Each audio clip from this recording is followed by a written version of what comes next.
पुराने समय की बात है। एक गांव के पास घने जंगल के बीच एक प्राचीन मंदिर था। इस मंदिर के बारे में कहा जाता था कि वहां एक अनमोल खजाना छिपा हुआ है, लेकिन उस खजाने तक पहुंचने के लिए लोगों को कई कठिन पहेलियां हल करनी पड़ती थी। यह बात गांव के कुछ बच्चों तक पहुंची जो हमेशा कुछ नया सीखने के लिए उत्सुक रहते थे। उन बच्चों में अनमोल, सिया, राघव और रिया शामिल थे। अनमोल गणित में बहुत अच्छा था। सिया को इतिहास का गहरा ज्ञान था।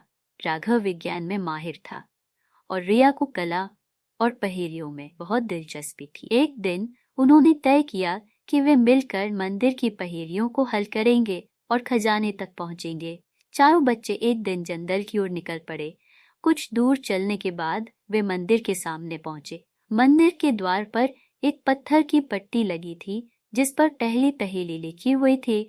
4 बहनें साथ में चलें, कोई दाएं तो कोई बाएं, अगर सही राह पकड़ें तो मंजिल हाथ आए।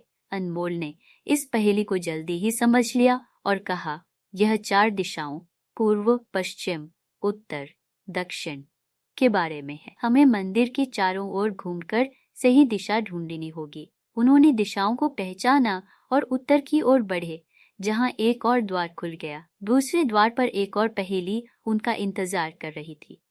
वह कौन है जो हमेशा दौड़ता है पर कभी थकता नहीं? दिन और रात उसे कोई रोक नहीं पाता, वह निरंतर चलता जाता। राघव ने मुस्कुराते हुए कहा, यह तो समय है, समय कभी नहीं। जैसे ही उन्होंने यह उत्तर दिया, द्वार खुल गया और वे अंदर दाखिल हुए।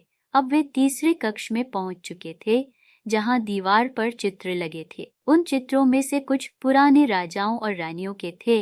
इस बार सिया की बारी थी। उसके सामने यह पहेली आई, जिस राजा ने बनाए यह राजमहल, वह है इतिहास के पन्नों में अमर। नाम बताओ उसका, तभी खुलेगा रास्ता। सिया ने सोचकर कहा, यह राजा अशोक हो सकते हैं, क्योंकि उन्होंने शांति और न्याय के लिए कई मंदिर और स्तूप बनाए थे। सिया का उत्तर सही था और अब उनके सामने एक और रास्ता खुला। अब बच्चों के सामने अंतिम चुनौती थी। इस बार रिया के सामने एक चित्र था जिसमें एक खाली तख्ती थी। उस तख्ती पर कुछ लिखना था। शब्दों में है शक्ति, ज्ञान है सच्चा खजाना, लिखो वह बात जो देती है प्रेरणा। रिया ने सोचा और तख्ती पर लिखा, ज्ञान ही सच्चा धन है। जैसे ही उसने यह लिखा, तख्ती चमक उठी और मंदिर का अंतिम द्वार खुल गया। अंदर एक बड़ा कक्ष था जहां किताबों से भरे बक्से थे।